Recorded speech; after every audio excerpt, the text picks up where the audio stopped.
revolution of 1911 actually accomplished two important things. One is that it brought about the end of Manchu rule, about 250 years of Manchu rule from 1644 onwards.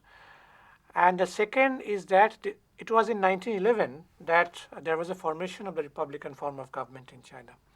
This revolution is also known as a bourgeois democratic revolution in the sense that it was led by the Chinese national bourgeoisie.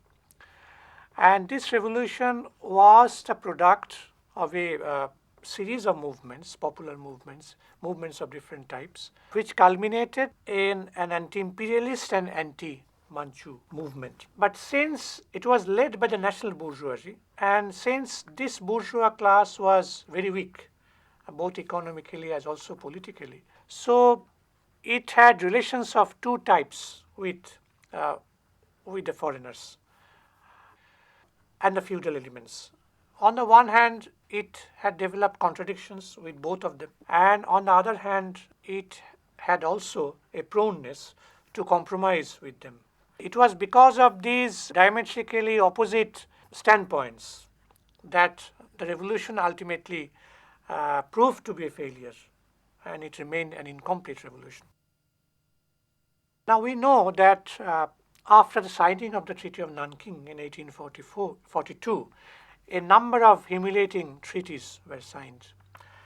And it was these humiliating treaties which foreign powers forced the Chinese government to sign. All these transformed China from a feudal country into a feudal and semi-colonial country.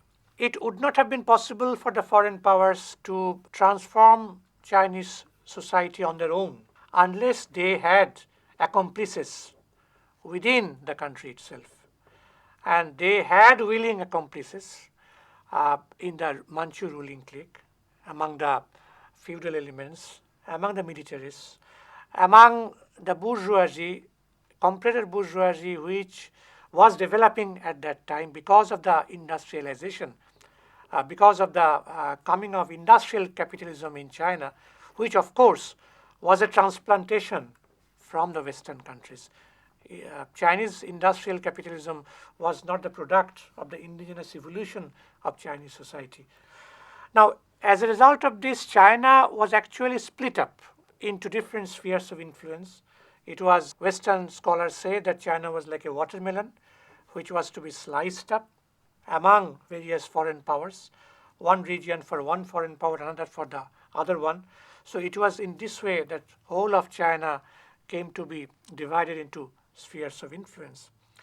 As a matter of fact, the foreign powers forced China to open as many as 82 of our inland and coastal ports to their trade, and 16 areas were marked off as their concessions, that is, as their own areas, foreign territories, foreign enclaves, that is, foreign enclaves within the Chinese mainland.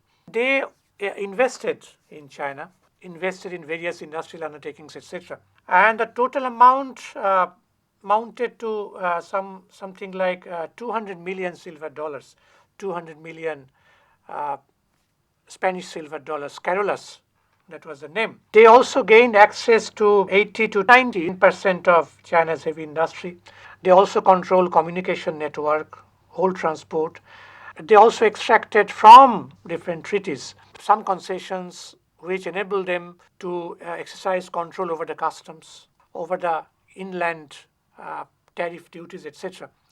So it was in this way that the whole Chinese economy, in some way or other, came under the control of different foreign powers, not just Britain, but many other foreign powers. In the last occasion, in the last episode, we have talked about the foreign missionaries. Foreign missionaries actually denationalized the Chinese people. The Christian missionaries came. There were innumerable cases of the kidnapping of Chinese children, and they were forced into Christianity. They were forced to adopt Christianity. And not just the children, but aged people also, young men, aged people. They also got themselves converted into Christianity. And as a result of this, there was something like a nationalization of the spirit of the body. That took place in China, which definitely hurt the Chinese thinking detrimentally to a very large extent. And it was all these factors which exacerbated the social contradictions within China and led to a series of movements, peasant rebellions, popular outbursts of one type or another, which ultimately put an end to Manchu rule, and a republican form of government was set up. The revolution of 1911 can be divided into three stages. First stage, 1894 to 1904. Second stage, 1905 to 1908. Third stage, 1909 to 1911. Throughout these three stages, different social forces played their role. The new gentry, Western educated intellectuals, reformists, the later Qing reforms, constitutionalists, secret societies, toiling people, overseas Chinese students, and above all, the revolutionaries who assembled under the leadership of Sun Yat-sen. The 1890s were a period where reformist ideology had been gaining ground, particularly among the Western educated intellectuals and commercial people who had been residing at that time in the partially westernized port cities. They were influenced by reformist ideology, by modern ideas. We can also refer in this connection to the War of 1884-85 with France, which again ended in the defeat of China and signing of another humiliating treaty.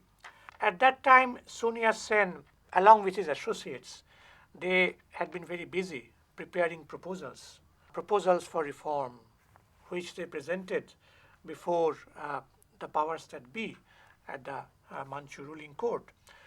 But those proposals failed to get any response from the government, from the Manchu government. And so Sun Yat-sen and his associates became frustrated.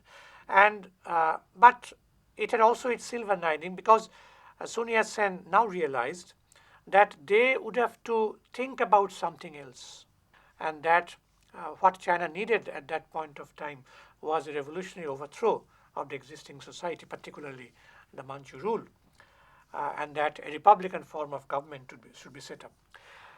Now, with that end in view, Sun Yat-sen set up his first society, Revive China Society, or CEC-UGC, in 1894 in Honolulu. Anti-Manchu popular outbreaks spread from one area to another, and Sun Yat-sen planned an insurrection in Canton, in the city of Canton, and in Hong Kong. It was Chien Hen Company. It was a commercial firm, no doubt, but actually it was operating on behalf of the revolutionaries. It acted as a legal cover of the Hong Kong branch of CEC-UGC, or Revive China Society. It served as a headquarters of the uprising in Canton. In fact, if one goes to Hong Kong, recently I had been to Hong Kong, and there are two restaurants which are there, where actually Sun Yat-sen met with his associates to plan his uprisings. The restaurants are there in the same manner. So it's a historical place, no doubt. Anyway, now Sun Yat-sen had been busy secretly to propagate his ideas about revolution, about the formation of a republican form of government among government officials, students, youth, secret societies, among Qing army, particularly those who were in Japan also. When he went to Japan, we'll deal with Sun Yat-sen later in another episode, not this episode anyway. And there was another group, a secret society group known as a Greenwood group. It was a group of armed rebel peasants near the city of Canton. Now, it was these forces which formed a social basis of Sun Yat-sen's revolutionary activity. In fact, there is a description of how Sun Yat-sen planned the uprising in Canton in a book by H.Z. Shifrin, but actually the plot was exposed, and Sun Yat-sen became a fugitive in China. He was declared an outlaw, and he had to leave mainland China, and he first went to England, London, and from there he traveled to other parts of Europe. Now, in the meantime, a war with Japan took place, 1894-95, and it ended in the signing of the Treaty of Shimonoseki. China, as always, had been defeated this time also, and this proved that the program of westernization, or the motto of learning from foreigners, were totally futile. Then, closely following this, there was the reform movement of 1898, and the failure of that movement also made people come to the conclusion that such movements would in no way bring about a permanent solution to the ills China had been suffering from. Now, meanwhile, one important development took place, and that development took place in Japan. Now, before July 1899, Western powers, not just Western powers, other powers, including China, enjoyed the right of extraterritoriality in Japan. It means that if a Chinese rebel was caught in Japan, then he would be arrested by the Japanese police and then handed over to the Chinese government so that they would be shifted to mainland China. So it was this right, this privilege, which enabled the Manchu government to gain the support, active support of the Japanese police, Japanese government, to catch hold of Chinese rebels, anti-Manchu dissidents who had been there in large numbers in Japan at that time. But after July 1899, it was no longer there. It was totally done away with. Now, this placed the Manchu rulers at a disadvantage, because henceforth Manchu rulers could not expect to get the support of the Japanese government to arrest rebel Chinese. But on the other hand, the dissident Chinese, students and youth, many of them were there, they now could move around freely and propagate their ideology openly without moving in a clandestine manner. So it was an advantage for the Chinese dissidents, and it was a disadvantage for the Manchu government.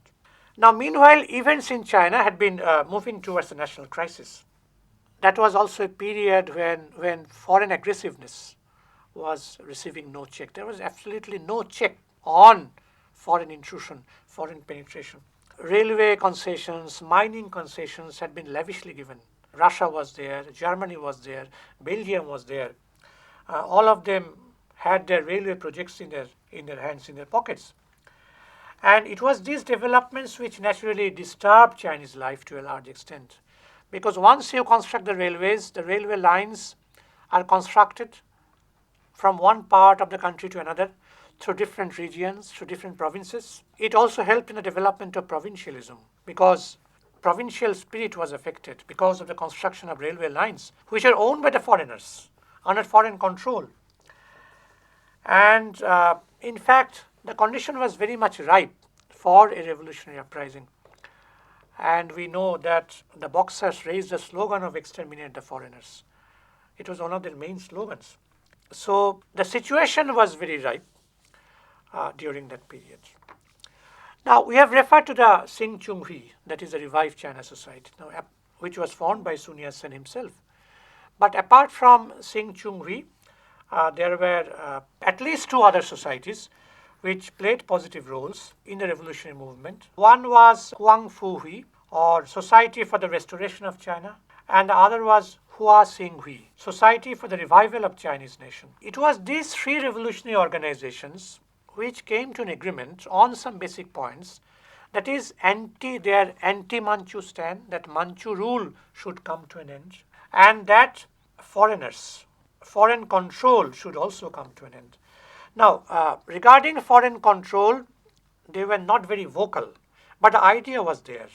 Sun Yat-sen also not very vocal at that time against foreigners, but idea was there. Why this was so, we'll discuss either today or in the next episode. Anyway, but all of them agreed on this particular point, that there should be the end of Manchu rule, and unless there is a revolutionary uprising, there one cannot bring that about. There were secret societies were also very active at that time. There was another slogan which was raised, that overthrow the Qing and restore the Ming. Qing, that is the Manchu, restored the Ming dynasty, which was a Chinese dynasty, which is overthrown by the Manchus or the Qings. So there were many followers of the Ming dynasty who raised the slogan of overthrow the Qing and restore the Ming. And all of them combined, they extended their active support to all these revolutionary efforts. To bring about revolution, what was absolutely essential was to propagate their ideology. And for propaganda purpose, one needs to come out with periodicals. There should be broadsheets, there should be periodicals, publications of different types. In fact, revolutionary ideology was disseminated through publications of different types. There were 3 different types of publications. One was the reprinting of books exposing the torture committed by the Qing nobility ever since they captured political power in 1644 by overthrowing the Ming. The second was the publication of essays and books written by bourgeois revolutionary intellectuals to expose the corrupt practices of the Manchus, their subservience to the foreign powers, and their selling out of the country to the foreign powers. Because unless they had willing accomplices among the Manchus, among the Manchu rulers, it would not have been possible for the foreign powers to plunder the wealth of China. And the third was the compilation and translation of books of Western origin, books which are written in the capitalist West during their stages of bourgeois revolution, so that those could be pointed out in support of their movement. So they were looking not only towards their own heritage, but they were also looking towards the West to strengthen their own movement directed against that enemy, those enemies. Enemies against materials coming from the capitalist West. Those same materials were to be used against that capitalist West. So these were the publications of 3 different types. Now, there were some intellectuals who could make the deepest impression on the public mind through their writings. And one of them, of course, was Chen Tianhua. Chen Tianhua. Second is Shou Jung, and the third was Chiang Tai-yen. Now, Chen Tianhua, he wrote 2 important pamphlets. One is the Alarm Bell and the other is the Awakening. In those writings, he hailed the greatness of the Chinese nation. He also assailed the villainy, the treachery, the betrayal committed by the Qing rulers against the Chinese people. His demands included the expulsion of the foreign invaders and the destruction of the native traitors and the collaborators who served them, and also to serve revolutionary aims.